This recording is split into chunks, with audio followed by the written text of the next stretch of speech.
Thanks for staying with us. So we're discussing a hot topic that we saw over the weekend.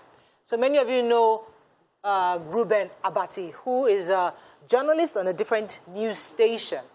And the video went viral where he was talking to a correspondent who kept calling his name Reuben, Reuben, Reuben.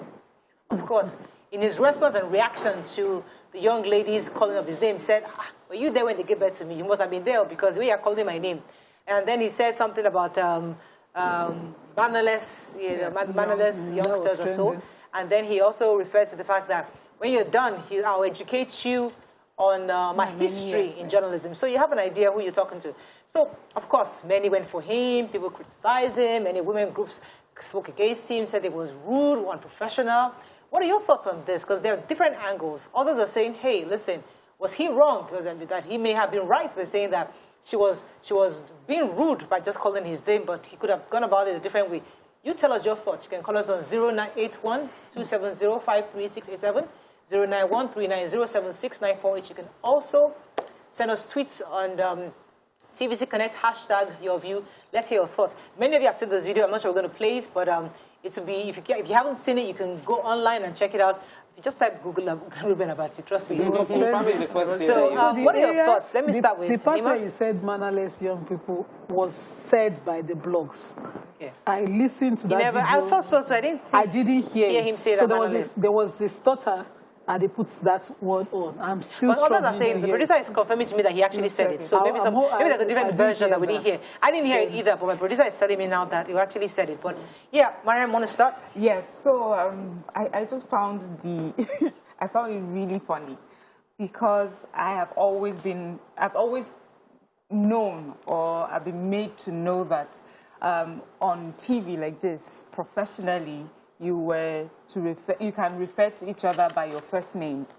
I remember when I first came on this show with YK, it used to be so hard to just call her YK. Like, how do I do it? But, you know, it was what was expected of the profession. I was not going to be calling her Auntie Annie constantly.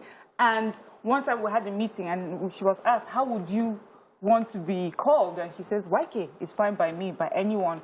So this is something that we see, and we like to also, you know, pretend or want to be like the international, what do you call them? Standard. Yes, international standards. And we hear them, they call each other by name. And I know that they also have a culture where they say ma'am or sir, but when they come to TV, they call each other by their names. So for me, I think he was, you know how sometimes online, when you're on TV, you put your foot in your mouth. There are gaffes. It happens. Right. You do not mean for it to come out a certain way. It was maybe supposed to be sort of like a joke, and it just came out wrong. That's on one hand. Secondly, I felt also that, is it because it was a woman on the other side? If it was a man, would he have been offended that she was calling him by his name, or would they have just seen it as one of those things? All right. That's two. Thirdly, we have always talked about localizing our own development and how we want to do things.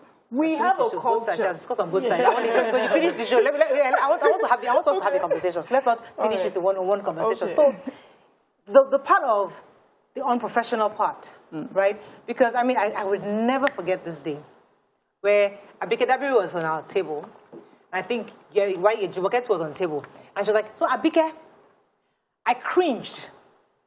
But in the profession as a media practitioner, you can use your first name. It's normal for you to use your first name. I cringed because I'm like, the least you can do is Honorable Abike, because that's what she was. But she was referring to her as a cold journalist, like Abike, you know. So I cringe because I'm a Nigerian. Yeah. I cringe. That because for you, how would you call somebody who is at least ahead of you or older than you in career and all that by their name? So it goes back to what we'll come to the other angle. What are your thoughts on the fact that many accused him of being unprofessional? Let's even start before we start talking about international standard. So I'm of the opinion that human beings, our reactions are cumulative of all our past experiences, and the lashing out for me also made me cringe, you know. So I don't know what he was feeling, but he lashed out. For the years of experience that he has, you wouldn't lash out. That would be my expectation, that you might be very, very, I know somebody would irritate everything out of you, and you will hold it till after the show, and then give them your mind. Your mind. Not when you know you're on live TV. And I don't have the years of experience that he has. But we've done live TV for the past almost 9 years now.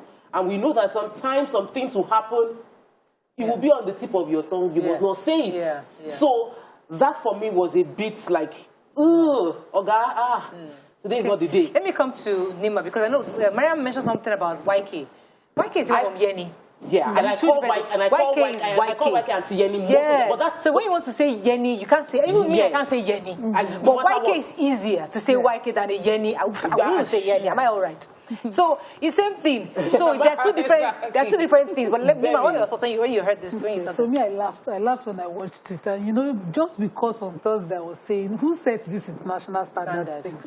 Who are the upholders or enforcers of this, our international? If we were an African station, we will proudly not compel international standard looks. And we'll also proudly not compel international standards addresses, such that the young lady in question would have been trained as part of the standards of Nigeria to remember when you're talking to your elders. But it's not in the training that you get at the NBC, NUJs and all of that. It's not in that training. And so she kept going international standard on someone who felt it was too much to continue to call with my first name at me. If we want to be African, let's choose where we want to be. So that brings me to where Nima was, where Mariam was taking that. Who defines international standard? Because you see people speak in a certain way, with a certain accent, and you're thinking, are you talking to Nigerians or you're talking to yourself? Because sometimes it gives you that blocking, like, okay, who are we talking to here? Moriah, I think that I've been on this several times in recent times, talking about how important our culture is. I said it over and over again. When the story of the emir came up, I'm like, there's not some things that are, we can't be so murdered that we forget our culture. We are a cultural people. We are. And I don't like the way we make it look like, oh, so was 21st century. No, we're not. We are Africans. We respect our elders. We have a very elderly professional in TVC. I will not go and say Mr. I'm not called Mr. I can't even say Mr. I can't even call the name. It's Mr. Yomi Folari. That's the least I would do. I'm not going to call his first name because it is respect. What am I thinking? But you know, so here is the thing. Here is how I see it. Maybe if it was just once or twice, but it was... She kept saying... So I think that at some point in time, we need to understand that there are things that might seem right, but you cannot do it. We call honorables. Why do we give them honorables? Because we don't want to call their names. Excellency, we don't want to... Because our culture doesn't allow us to just call names like that. So when we are doing this, in some businesses, Moabudu is being called Mo, M-O. Why? We created those acronyms so as to accommodate not putting auntie, MA, not just putting auntie or putting all of those prefix to the names, but still embody respect. Let me, I'll come to you, Mary. Let me take this call. It's been holding for a while. Good morning, Olajumoke. Are you there? Yes, I'm there. You're live. Go ahead, please. God bless you. Happy New Week. Happy New Week to you too. Hello. We can hear you clearly. Go ahead, please. Yes, I want to contribute concerning the Abati stuff. Please just let's beg him and tell him sorry about it. You know, the way, when you are anxious at times, the way you reply to things, the way things is, so I think that's what happened to that lady. So I want to greet Aisha concerning Friday program. I love you all. Thank you. God bless you. Okay, I didn't get the feedback. Go ahead, Mariam. Yes. So, talking about this particular station, the station that tried to mirror the Oyinbo, not the international, the Oyinbo part, because international we have Arab, we have, you know, so that Oyinbo-ness is what they tried to mirror. And they have constantly done it that way for many years. So I wonder why on that particular day, with that particular person, would now be the time to talk about how he's being referred, that his first name is being used. They've done it to each other. The other ladies on the show with him refer to him by his name. There are two ladies that usually sit with him. They always call him by his name. So why that particular person? So I mentioned that that's a good point. Let me let's have a finish. So, you know, the comments, as I said, were hilarious. I would go back to the fact that, okay, was it that particular person? Is there an unconscious bias for who she is? A lot of people would call People don't want to say it, but I'll say it. The way she looked, the way she sounded. Did he think that she was at par with the other ladies that sit beside him, and she was not that sort of person, was not that sort of level that she could call him by his name? Fantastic. So those are the many things that may have played in his mind. And he mistakenly said it out, because I know that professionally you would want to keep it in fact, Mariam, thank you for taking us there, because I think that's a fantastic point. So we have all been trained internationally, right? Yes. Mariam, Nima, and Murayo are internationally trained. They went to the UK. You went to Ajangbadi, right? You came back and they now trained you with accent. They now buffed you up a bit to speak like them, right? So now you speak like them, but to me, you still look like Ajangbadi regardless. And because you look like Ajangbadi, because of that, I'm going to treat you. So that's another angle. That's bias in every form. That's another angle. The possibility of bias is why I have reservations on this issue. I think that because other ladies, just as you said, on the show with him every day, refer to him by his name, he shouldn't have taken offense at that young lady. Except he auditioned or interviewed that young lady and knows her age and thinks you're too far from my age to so refer. But is it possible? And I believe that this is what I believe. If you think that the person is too far from your age to address you, that should have been taken care of before. Now, so Nima, is it possible that the real problem was not her mentioning the name, was the repetition? So she had said, thank you, Reuben, for that. So go on to the story. She said it once, but she kept saying it back to back. She would need to hear him and continue to repeat to confirm contact. I'll let you talk. I want us to finish that. So imagine if you were talking to YK in the studio, right? And you didn't hear YK. You want to know YK. You want to, maybe you call that Yenny. You will calm down. You will probably calm down. Yenny, if you can't hear, I can't hear you. Please say that again. You'll be afraid to call that name twice or 3 times because you said it once already. There's a respect and regard that even you will not repeat that name, regardless. Okay, I love to embarrass YK with Auntie Yenny on set. I just love it because I know it embarrasses her. I just love to do it. Sometimes I'll say to her, if she's shouting to me, I'll just shout. I'm saying put yourself in that girl's shoes. So that girl, as far as I'm concerned, you know we have different cultures also. Yes. From the name of that girl, you know she's not Southwest. Okay. She does not understand that. And you know, this Reuben Abati Southwest. She's a lady. Yes, he's a Yoruba man. And I should have given her that room to understand and grow into it. Okay, I'll come to Tokwe. Let me take Muwa. That comes to you. Muwa, are you there? Thanks for calling.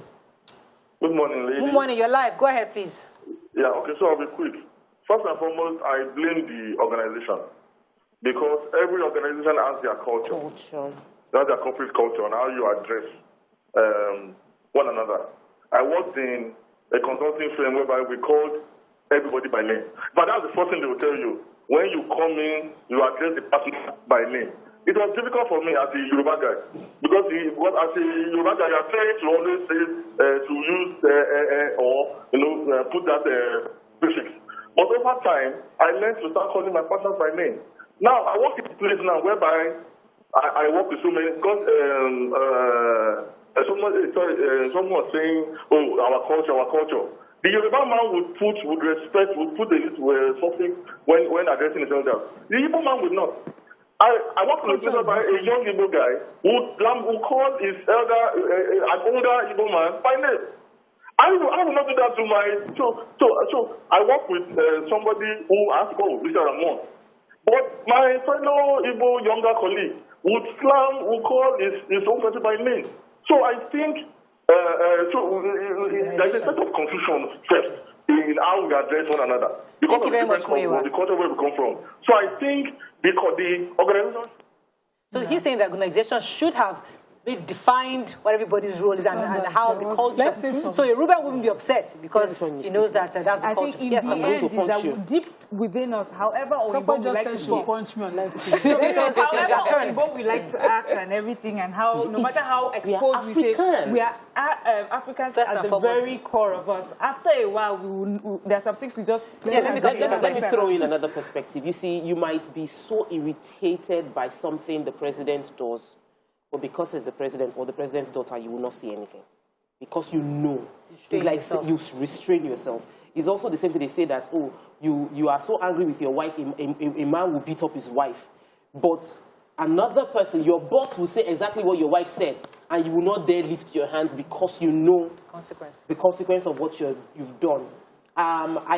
Reuben Abati is a respected. He has gone far in this our industry. That he deserves every respect that should be accrued to him. That was a goof. People goof. I feel that there should be he shouldn't have said what he said, even if he felt it. I know he shouldn't have said it, and I hope that there is a way to ensure that, because this has happened on air, the company culture addresses this thing properly. Because for me, every moment is a teachable moment. When something happens that you don't like, you don't expect it, we learn from it. Not that we now end up just bashing ourselves and saying this is an embarrassing situation. What do we learn as a company? We will not allow this kind of thing happen again. Maybe we start putting Mr. in front of people that we know are sensitive about it, or we learn from it anyhow. Okay, we have to wrap up on this. Let me quickly say the message of Andrew. It says, in Japanese culture, no matter how modern the situation is, they uphold their culture and respect those that needed to be respected. Japanese style, even on international stage. And he says, correction, Mariam, they call him Dr. Abati, not Mr. Reuben. Oh, really? On TV? Yes. Oh, okay.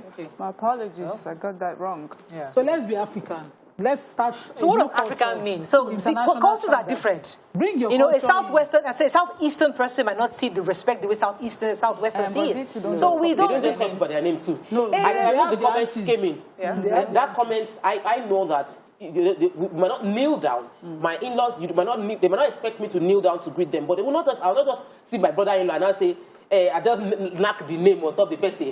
I don't understand. Knock the name. You are not.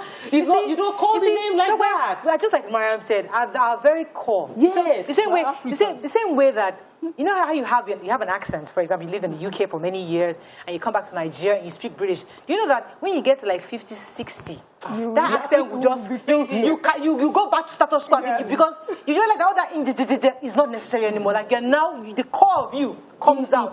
That accent that you came with dies. And you go gangster. Yeah, so I'm 50, man. You cannot just be knocking my name on my we're not the same age now. Like the correction is behind this door. Yes, we all agree that should have been done. Like I said, our responses are not just. We don't respond to the situation. Who knows what he was hearing? You know, when people don't know that there's a talk back, whatever experience he was, what he was going through. Yes, if you were the correspondent. So as we wrap up, if you were the correspondent, what would you have done? Personally, I would apologize because I'm a very, very respectful person. On air? I would not apologize on air. I would apologize off air. And if it's someone I really respect, and if I'm working with a Dr. Reuben Abati, I would respect him because he's a cerebral person. If I need to apologize on air, I would apologize on air because I want to make that relationship. I'll come to you, if you're Yoruba girl, you'd have gotten that first thing. When he said, were you there at the bar? Emotional intelligence, not even Yoruba, is emotional intelligence. The moment you I think it's Yoruba culture. When they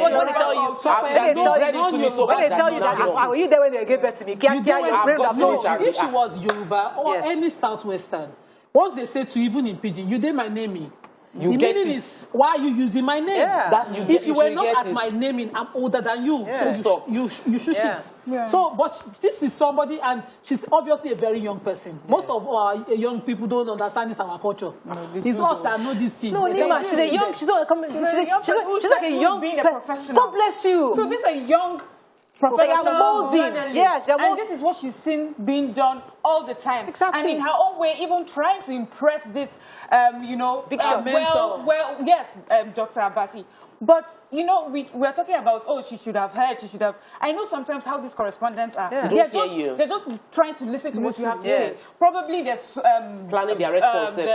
Probably there's just a lot of noise around her, and all she's trying to do is listen to you. And professionally, and she's done it with so many other people, she knows that you say the name to get their attention so that they can speak again. And he may have caught her off guard. And it was a short video. Who knows what happened after that? But I feel that what he did at that time to her must have caused her a little bit of distress and confused her a bit. So he should have cut her some slack and not even embarrass her on TV that way. And then, let's take a few to go eventually the embarrassment was both ways. Life as Africa says, there's no international standards. Their local behavior is what we call international standard because we always want to sound like them and look like them. Oluwadamilola says, the man is called Dr. Abati, not Dr. Reuben, not his first name. Oluwabamile says, well, I can't blame anyone, but one fact I discovered is that the Western education has made us forget our culture most times. Your e-flyer guy says, isn't it professional to call colleagues by their first name again? I beg, that one, that's debatable. In some companies, I know there's a company my brother-in-law with. They call the MD first name in this Lagos, you know. So when they talk about that, I marvel at how you can actually call your MD the first name. You know, my husband told me a story of this lady too. You know, they had all these young Nigerians that come from abroad and everything. And so they had this meeting and they said everybody should call everyone by their first names, to the cleaners and whatever. And then she just realized everybody is calling her by her first name. So one day she started saying, "Hey, enough! I'm not doing it again. My name is Mrs. or Alice to you." I'm telling you, like, it gets to that point. Even if the company policy is first name, guess what? If among the sea of first name, one young, respectful guy, diligent in his work, comes and is saying Mr. and respect, he will stand out. Yes, he will find favor. Because when you honor will come. Simple. Yeah. So when you start that international standard, after one reality check, even the Igbo man will respond to honor with honor. Yes. So let's do the right thing. I think we've done justice to the topic. That is all we can take. That is all we can take on the show today. We'll see you tomorrow. Bye for now.